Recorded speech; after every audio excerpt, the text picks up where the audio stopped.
She has what to hide. A small company working from home? I want half. Ethan's voice echoed in the courtroom, confident, lazy, not even bothering to conceal his contempt. He leaned back in his chair, adjusting the collar of his expensive suit, his eyes raised as if victory was already his. I sat one table away from him, saying nothing. Not because I was afraid, but because I knew, in a few minutes he would wish for the same silence I was keeping now. The judge, a woman with neatly tied silver hair, bent over the file and pushed her glasses up. She looked directly at Ethan. According to the financial report, Blue Horizon Media is currently valued at $4,200,000. In addition, Bethany Wells owns real estate worth more than $3 million, along with personal and retirement investments amounting to $1,800,000. The room fell into an odd silence. Ethan froze. His face turned pale, his hand trembling on the hard wooden table. I stayed quiet, because I had prepared for this moment years ago, when he first called my work a cute project. When he never once asked what I was doing with those sleepless nights. When he chose to dismiss instead of listen. That very indifference had saved me. I once heard someone say, if you want to know how strong a person is, look at how they were raised. If that's true, then all the strength in me must have come from an old grocery store at the end of a dirt road on the outskirts of Toledo, Ohio. I was born and raised there. In a small house with gray shingles, a fireplace crackling every winter, and the sound of my mother moving around the kitchen before dawn. My father was a mechanic at a farm equipment shop. His hands were always stained with grease, his back bent earlier than his years. He didn't speak much, but whenever I stayed beside him as he patched pipes, replaced spark plugs, or checked an old bike tire, he patiently showed me how to use each wrench, how to hear the machine breathe, to know what was wrong. Back then I didn't think much of it. But later, running my own company, I realized. From my father I learned precision, patience, and not being afraid to get my hands dirty. My mother was different. She didn't need bolts or machines. She needed ledgers, receipts, and a pair of hands that never rested. She managed the small grocery behind our house, a place that sold milk, bread, sanitary pads, and lighters. Calling it a store made it sound big, but really it was one old room with the smell of paper and coffee mixing with morning floor cleaner. I started helping her when I was 8. My first job was stacking candy on shelves and wiping glass counters. On busy days I stood behind the register tapping the calculator, adding up every coin. Mom always made me record everything carefully in the ledger, cross-checking cash at the end of the day. If we were off by even 5 cents, she made me find it. Not because of the money, you understand, she said, her voice stern yet gentle. But because one day you'll do big work, and people who do big work can't afford to be careless. I nodded, though back then I couldn't imagine what big work meant. We weren't wealthy. Every month, there were moments we had to choose between paying the electric bill or changing a tire. But we got by. More importantly, my mother never once let me see her despair. She had a way of doing everything with her hands, from baking bread to mending clothes, as if the world could split in two and she would still stand tall. I grew up in that struggle, but I never felt ashamed. At school I studied hard. I wasn't the top student, but I always turned in assignments on time, kept full notes, and volunteered for any extra work teachers allowed. I didn't have many close friends, but I had goals. At 13 I started babysitting for neighbors on weekends. At 15 I worked morning shifts at a bakery near school, starting at 6 a.m. before classes. At 17 I split my time between classes, a bookstore job, and helping at Mom's shop. The money I earned I divided into 3 parts. One for Mom, one for my college fund jar, and the rest in an old drawer, for books or when shoes could no longer be patched. Every dollar I earned was a brick for a dream, even if I didn't yet know what shape that dream would take. I only knew one thing: I wanted different. Not to abandon where I came from, but so I could return without bowing my head. When I applied to college, Mom quietly placed her hand on my shoulder.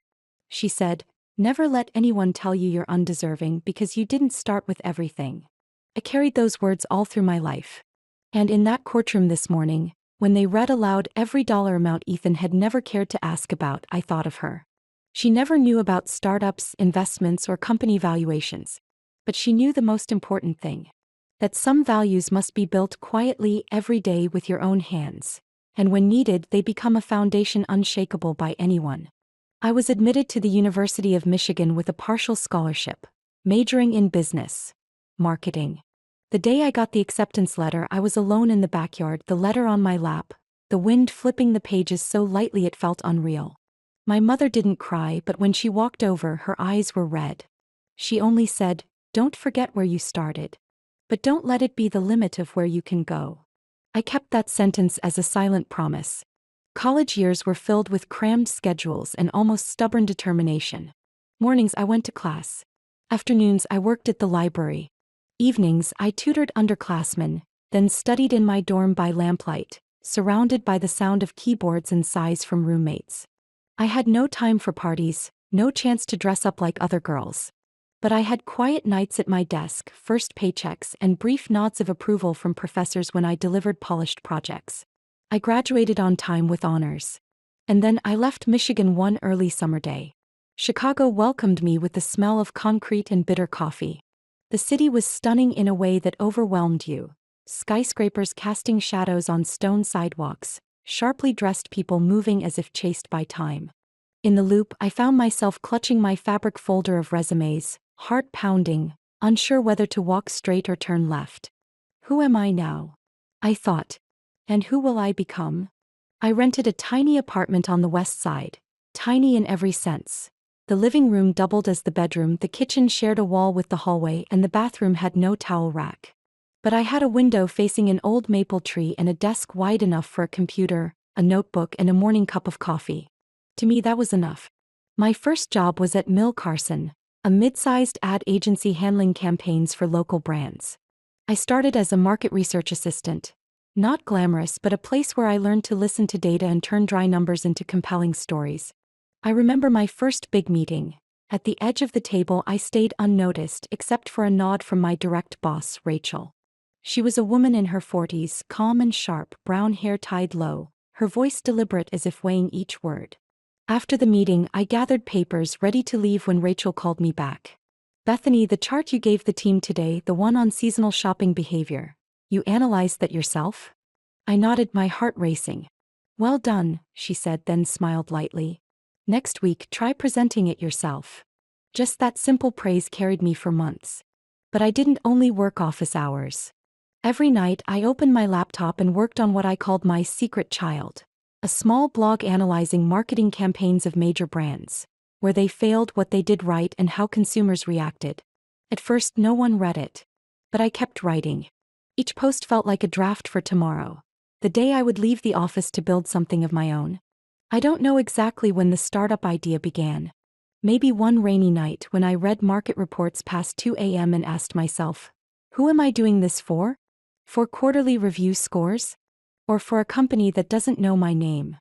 Or maybe it was one autumn morning when I stepped out of the train station and saw a local cafe hanging a clumsy banner, "Reopened, 10% off."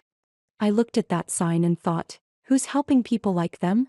Small businesses, corner cafes, tailor shops, old bookstores, they don't have the budget to hire big agencies. But they have spirit, stories, and a community worth honoring. What they lack is someone to help them tell the right story the right way. And I knew I could be that person. The idea for Blue Horizon Media was born on a late November afternoon, when sunlight slanted through the window of my tiny apartment and fell across the screen where I had typed the first line of my business plan. We don't sell ads. We build connections between brands and people, starting with the smallest things. A good cup of coffee or an honest story.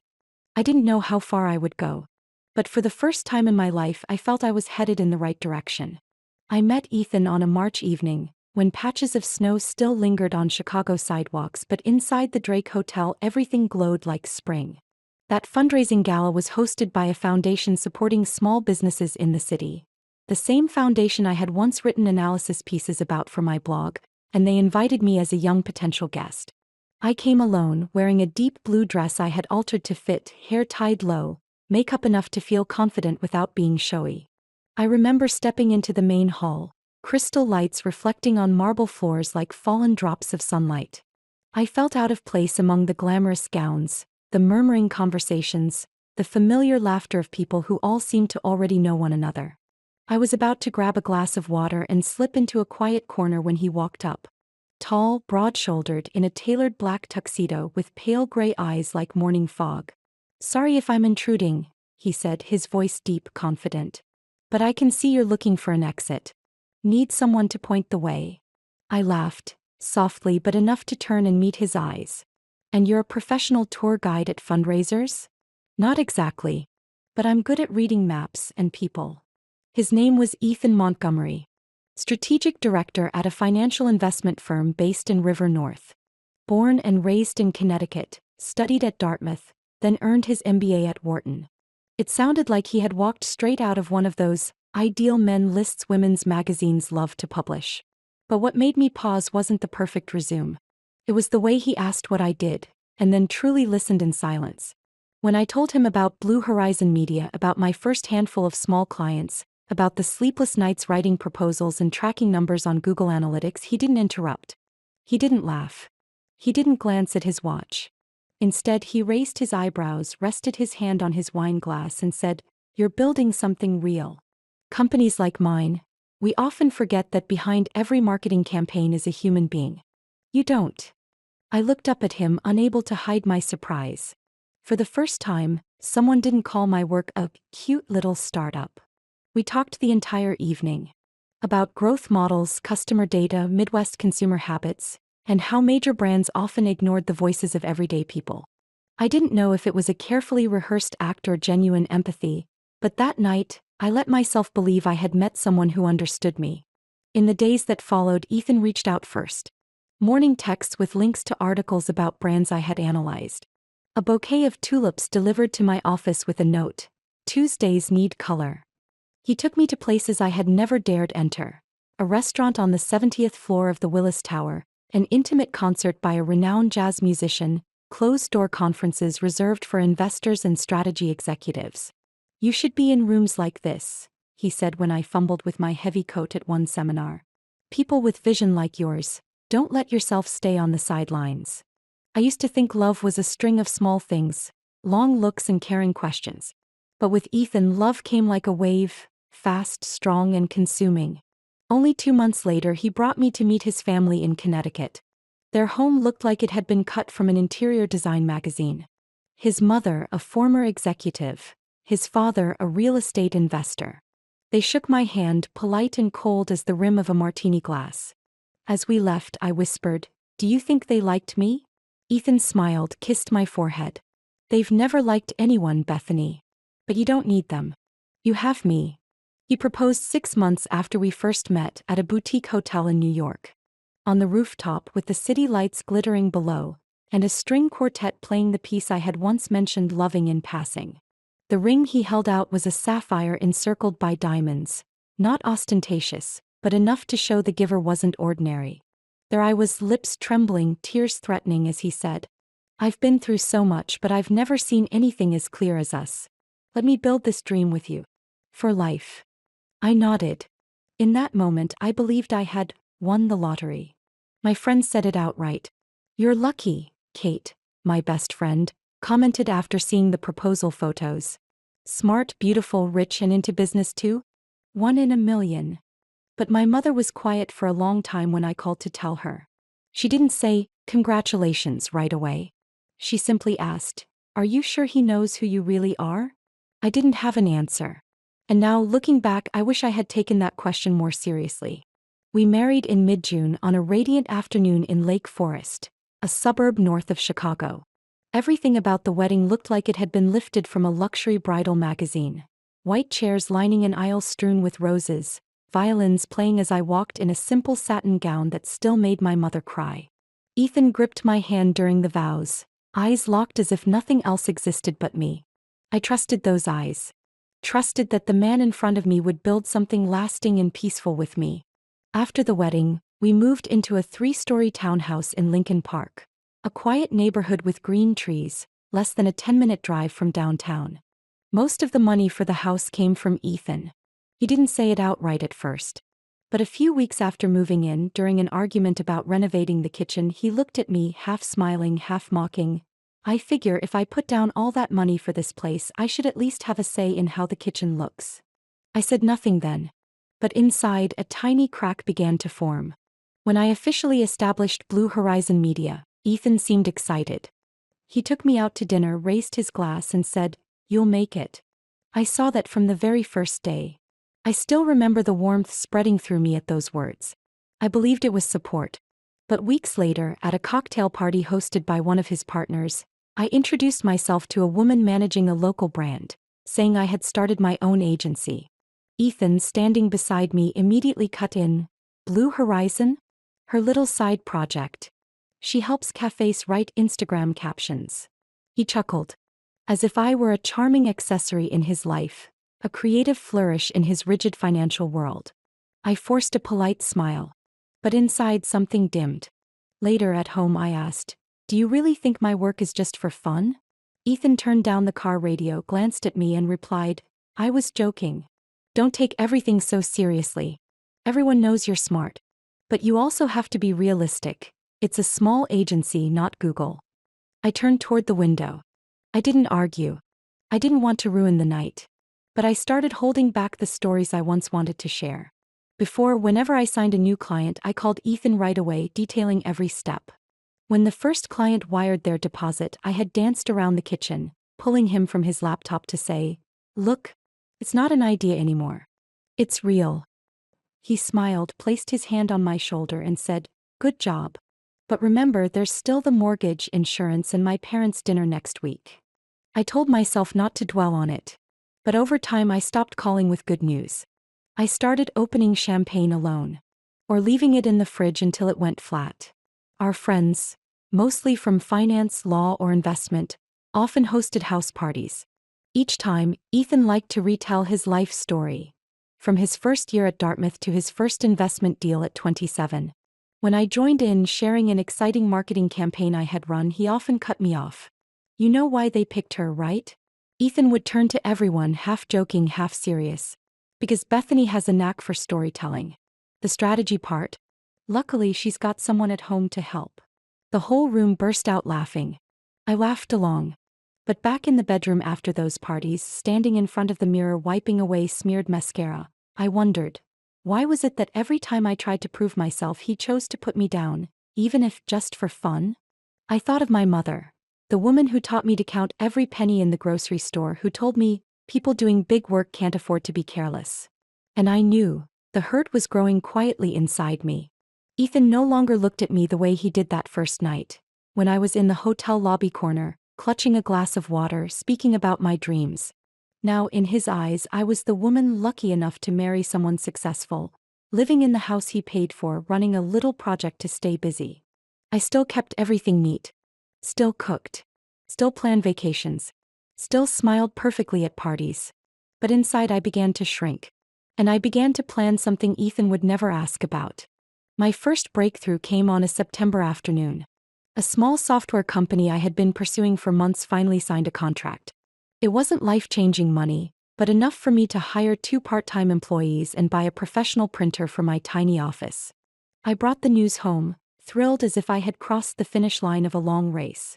That night I cooked Ethan's favorite barbecue, opened a bottle of red wine he called worth drinking, and handed him the contract. He glanced at it, set it down, and said something I would never forget. "Just luck. Probably the big firms were too busy, so they picked you." In his eyes, my months of effort were nothing but luck. I swallowed hard, forced a smile, but inside it felt like a hollow space opened wide. Not long after I met Caroline. She was a friend of one of my new clients, a woman in her 50s with silver-streaked brown hair tied neatly, bright eyes, and a warm voice. She had once been a financial advisor for an investment fund before starting her own firm. We were introduced at a business lunch. "You're young, your company is growing," she said, calm but firm. "You need to think beyond the current contract. The money you make today must feed tomorrow." I hesitated. Since childhood I was used to saving every penny, but investing was another matter. Ethan handled most of our assets while I only managed daily expenses and company funds. Caroline studied me for a long moment, then said bluntly, "Men can be so confident they think they control everything. But I've seen too many women lose it all because they handed complete trust to their husbands. Don't let that happen to you." Her words pierced through the fog I had been wrapping around myself. Ethan had never asked what I did with profits, never once looked at the company accounts. To him, Blue Horizon was still a fun little project. And that very dismissal gave me room to breathe. I started working with Caroline. She showed me how to split profits into portions. One part reinvested in the company, one part in safe savings, and the rest divided into stocks and real estate. We began small, mid-tier tech stocks, municipal bonds, then the purchase of a 2-bedroom apartment in Logan Square, a neighborhood of aging buildings slowly changing as young people moved in. Caroline said, "You're not buying this to live in. You're buying it so that in 5 years when the neighborhood shifts, its value will double." I listened and followed. The first apartment quickly found tenants, bringing steady monthly income. I quietly signed the lease, quietly pocketed the keys, and slipped them into my bag like a secret no one could know.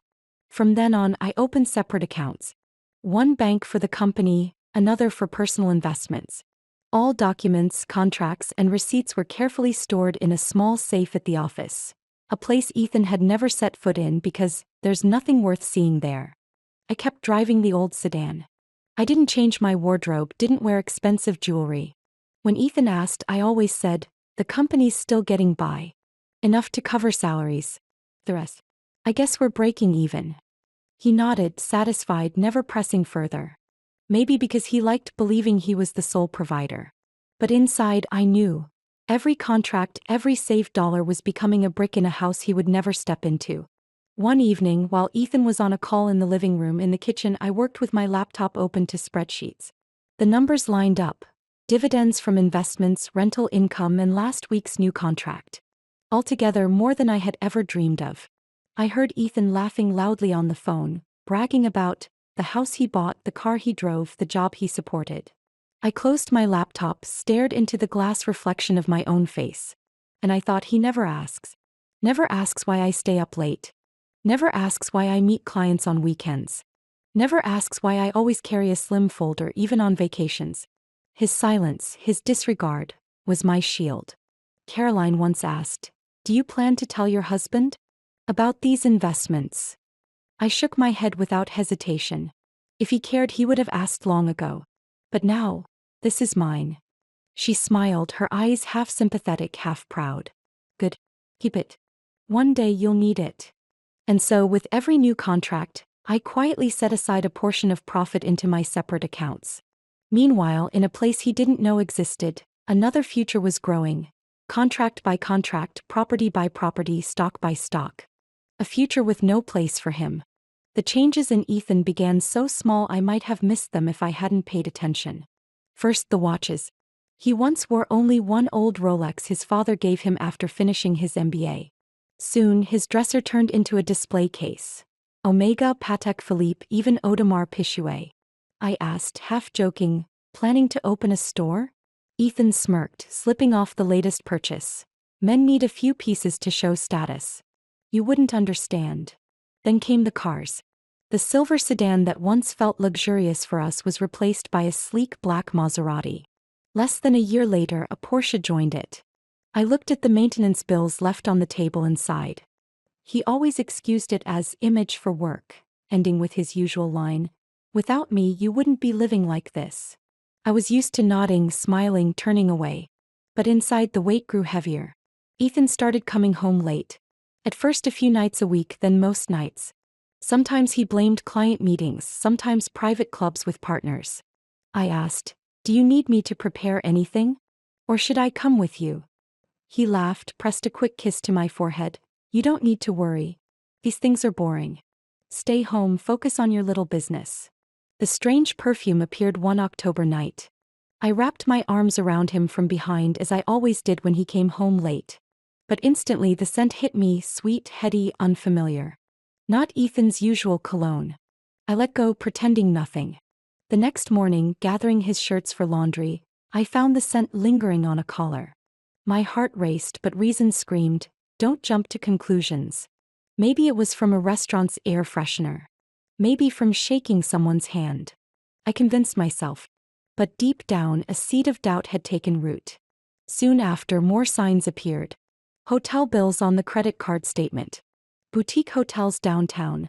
Places we had never stayed, certainly not for client meetings.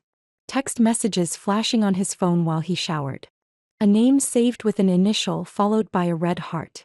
The words simple, "Last night was amazing. When can I see you again?" I held the phone, hands trembling. In the bathroom mirror, steam blurred Ethan's figure behind the glass. I could open it all, read every detail. But I set the phone back exactly where it had been. I was afraid. Not of the truth itself, but of the moment I'd have to admit to myself that the marriage I once trusted had already cracked. The real shock came on an afternoon that seemed ordinary. I was cleaning out Ethan's coat pocket to take it to the dry cleaners when a small receipt slipped out. Bartlett Jewelers. I looked at the number printed on the paper. $18,500. Item: diamond ring, custom order. My birthday had passed 3 months earlier. Our anniversary was still 6 months away. He had never hinted at or planned any kind of surprise gift. I held the paper, my heart pounding in my ears. Every excuse I had ever made for him crumbled in an instant. That night I didn't ask. Quietly, I took out my phone, snapped a picture of the receipt, and filed it into a folder I had started to keep track of oddities. That was the first time I officially gathered evidence. And after that, I began to see everything around me differently. Each time Ethan typed a message, I listened to the rhythm of his fingers on the keyboard. Each time he came home late, I noted the time and the excuse. I no longer rushed to believe his quick explanations. One late night, while Ethan slept soundly, I opened his laptop. No password.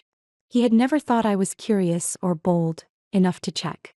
His inbox appeared, cluttered with receipts from upscale restaurants, some familiar but others I had never set foot in.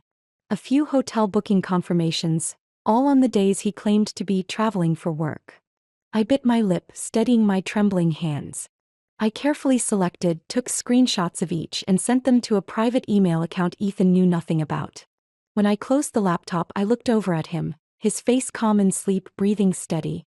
The man who once knelt to propose on a New York rooftop now lay there, and I wasn't sure I knew who he was anymore.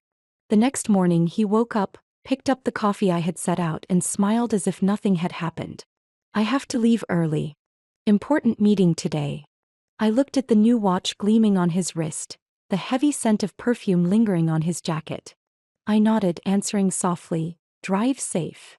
Inside I knew, I had begun a path with no way back.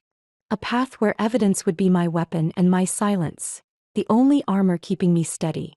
I didn't choose to confront him right away. The pain was clear, but rushing would only strip me of everything I had quietly built. I knew Ethan, he was used to winning, to overpowering, always believing that raising his hand was enough to claim victory. If I wanted to survive this battle, I had to be different. Quiet, patient, precise. I went to Angela, a divorce attorney specializing in complex cases, recommended by Caroline. She was in her 40s, shoulder-length brown hair, voice firm and steady. Her office on the 14th floor of a modest River North building wasn't flashy like the big firms, but it was tidy, discreet, and felt strangely safe. I handed her the folder: hotel bills, credit card statements, the diamond ring receipt, and a few saved emails. Angela flipped through each page, her eyes unwavering. "This is enough to prove infidelity," she said, then looked straight at me. "But not enough to protect your assets." "What do you mean?" Angela leaned forward. "You've built your own company, invested in real estate and stocks. I assume he doesn't know the full value." "Good," Angela emphasized. "Don't let him. We'll let him trap himself. He thinks you only have a small company, right?" I gave a thin smile. "He calls it my cute little project to stay busy." Angela closed the folder, placing both hands on the desk. "Keep that cover.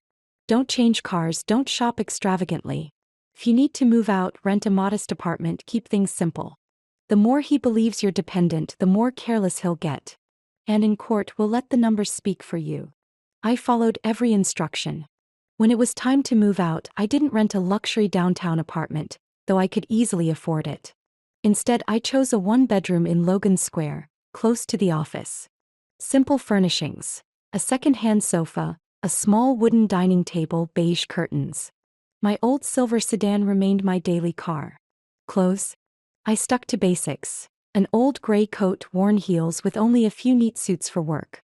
To the outside world, I looked exactly like a woman pushed out of a wealthy marriage, struggling to keep a small business and her pride intact. To Ethan, it was proof he was right. One evening, while I was packing at the old house, he leaned against the doorframe, arms crossed, smirking. "Without me, you're nothing. I'll take half that little business of yours." Call it payback for the years I supported you. I paused folding clothes, looked up at him but didn't argue. Yeah, maybe. He laughed loudly, convinced I had accepted the truth. In the weeks that followed, I trained myself in silence. When Ethan bragged to friends that he would wrap this divorce up quickly and take half the company's value, I stayed beside him, smiling politely, gripping my wine glass so tightly my fingers left red marks. When he sent taunting emails, I didn't respond. I forwarded them to Angela. Once he texted, "I told you. Don't bother. You've got nothing but the house I bought and that little project I let you play with." I read it, then deleted it. But before I did, I saved a copy in the evidence folder. Angela called afterward. "Don't let his words shake you. Let him keep thinking you're weak.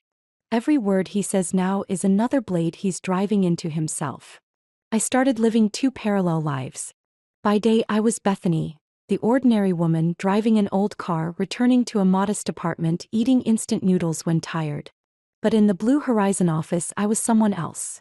Signing contracts worth hundreds of thousands with a coffee brand, expanding its chain, hiring new staff, opening a satellite office in another state. Profits climbed steadily, and Caroline helped me grow my investments further. No one but Angela and Caroline knew the whole truth. Each time I left the office, I carefully stepped into the role of the fragile one, pulling my worn gray coat close, walking out as if barely surviving another hard day. One night, while unpacking in the new apartment, Mom called. Her voice carried worry. "Are you sure you're okay?" "I heard Ethan's about to file for divorce." "I'm okay, Mom. In fact, better than you think." Maybe she heard something in my voice, the resolve she had taught me long ago, standing behind the counter of that old Ohio grocery store. Ethan thought I had lost. He believed he was about to take half of everything. But he didn't know. What he saw was only the shell. The truth I had hidden in places he'd never be patient enough to look. On the court day, the air in the room felt so thick it could be cut with a knife. I sat at the plaintiff's table with Angela, hands resting on neatly stacked files. My mind stretched taut, but on my face I kept calm. Across from me, Ethan leaned back, relaxed in a brand new navy suit, a Swiss watch gleaming on his wrist. He whispered and chuckled with his lawyer, a tall, salt-and-pepper-haired man known for winning favorable deals for wealthy husbands. Ethan looked as though this was nothing more than a light negotiation he had already won. When the judge entered, everyone rose. I drew a deep breath, reminding myself. This was the moment every silent preparation had been leading to. Ethan's lawyer spoke first. His voice boomed, dramatic, as if telling a tragic story. "Your Honor, my client, Mr. Ethan Reynolds, dedicated his career and finances to support his wife, Mrs. Bethany Reynolds, in pursuing her dream. He bore the bulk of living expenses so she could have time to start a small company called Blue Horizon Media. Without his sacrifices, that company would not exist." Ethan straightened in his chair, glancing at me with a triumphant smirk. Angela rose, adjusting her glasses. Her voice wasn't loud but firm and clear. "Your Honor, we have evidence showing that the opposing party's story is entirely inaccurate." She opened the folder and presented each piece of evidence. First, the emails. Ethan's own words projected on the courtroom screen. "It's my wife's cute little project. As long as she's busy and not bothering me, it's fine." A murmur rippled through the courtroom. I caught a flicker of color drain from Ethan's face, though he forced a weak smile. Angela continued. "Here is a recording from a dinner party where Mr. Ethan himself interrupted his wife, calling her company a little project for fun. The voice is clear, recorded by another guest present." The audio played, laughter erupting, followed by Ethan's voice. "Blue Horizon? That cute little project to keep my wife from getting bored." Angela didn't stop. She laid down a stack of color photos, hotel bills, and credit card statements. "This is evidence of infidelity, showing that Mr. Ethan spent thousands of dollars on multiple extramarital relationships while still claiming he was the one providing for the family." The whispers grew louder. Ethan jerked up, his face flushed red. "Lies. All doctored, fabricated." The judge struck the gavel. Silence in the courtroom. Angela lifted her head, her voice so steady it felt like I was standing behind a steel wall. "And finally, Your Honor, we present the valuation report of Blue Horizon Media, along with the full investment portfolio legally under Mrs. Bethany's name." She raised the thick file, the bold figure flashing on the screen. $9,750,000. I looked at Ethan. His triumphant smile vanished as if wiped away by hand. His face drained of color, eyes wide, lips trembling. What? He stammered. The judge read the number aloud again, then asked, Mr. Reynolds, were you aware of these assets? She tricked me. She hid everything. Without me, she never would have had that money. The judge slammed the gavel, voice stern. Sit down. If you interrupt the court again, you will be removed and tried in absentia. Ethan trembled, still forcing his words through clenched teeth. She owes me. Half of that is mine. Angela replied calmly, No, Your Honor. All investments were made from the business profits of Blue Horizon. And as we've seen, my client built that company herself, without any financial contribution or professional input from her husband. In fact, we have a chain of evidence showing that he repeatedly belittled, dismissed, and even obstructed the company's growth. He gasped, eyes darting wildly, unable to settle on anything. His knuckles turned white, gripping the wooden table. Ethan was no longer the man who once charmed me at a gala. Before me was a man unraveling, clinging to the illusion that he owned someone else's life. The judge's final gavel fell, sharp and decisive like a line drawn in stone. After reviewing all records, evidence, and testimony, the court rules: Blue Horizon Media and the full personal investment portfolio of Mrs. Bethany Reynolds remain her sole and legal property. Ethan Reynolds has no claim to those assets. Regarding marital property, Mr. Reynolds will receive a fair division, including half the value of the townhouse and the remaining balance in the joint account. The court does not grant spousal support or alimony to either party, as both have stable incomes. This session is adjourned. The room fell into a beat of silence. I heard the secretary's pen scrape across the page, the creak of wooden benches as observers shifted. But all of it blurred because all I saw was Ethan's face. He stayed there, lips quivering, eyes wide and unblinking. Rage flushed his skin, but beneath it was panic, like a child stripped of a favorite toy. He leaned toward his lawyer, voice snarling, This can't be real. Do something. This is robbery. His lawyer lowered his head, gathering papers, his tone cold. I warned you. Her records are airtight. The judge left no room. Ethan shot to his feet, his chair crashing back, the echo cracking through the courtroom. She deceived me. He owes me. Half of that is mine. The judge hammered the gavel again, voice booming. Mr. Reynolds, sit down or I will order you escorted out immediately. But Ethan didn't sit. His face twisted, finger stabbing toward me as if trying to tear apart the calm I wore. All these years I supported you and now you turn your back? Traitor. A court officer approached, hand on his shoulder. Ethan yanked hard but was pulled away, his leather shoes stomping across the wooden floor. Angela placed her hand lightly on my arm, nodding. We've won. More importantly, you've protected yourself. News of the trial spread like wildfire. Within days, mutual friends and colleagues whispered in hallways, morning cafes and private chats. I heard Ethan lost everything in court. He thought he'd get half but ended up with nothing but a small share of marital assets. Unbelievable. I thought he was the one supporting the family. The reputation Ethan once prized, that of a successful, confident, charming man, began to fracture. One afternoon I received a text from Kate, an old friend. Beth, did you know Ethan was dropped from the firm's partner list? They don't want ties to someone exposed so publicly in court. I read it slowly, my heartbeat calm. Not triumph, but the quiet recognition of consequences long sown by his choices. A few days later, as I left the office, I ran into one of Ethan's former colleagues. He stepped closer, eyes full of pity. Bethany, I want you to know, everyone sees the truth now. No one believes his bragging anymore. If you need anything, don't hesitate to ask. Thank you. I really am fine. Driving back to my modest apartment, I reflected. Ethan once believed he was the center of everything. Work, family, our marriage. But in the end, it was that arrogance that cost him it all. After court, I thought I'd feel instant relief.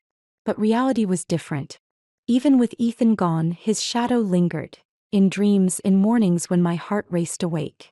I realized that legal victory doesn't equal healing. I began therapy with Marjorie, a woman in her 50s with warm but piercing eyes. In her small office, decorated with a painting of lavender, she often began sessions with a simple question: "How does your body feel today?" At first, I hesitated. I wasn't used to speaking in feelings, only in figures and tasks.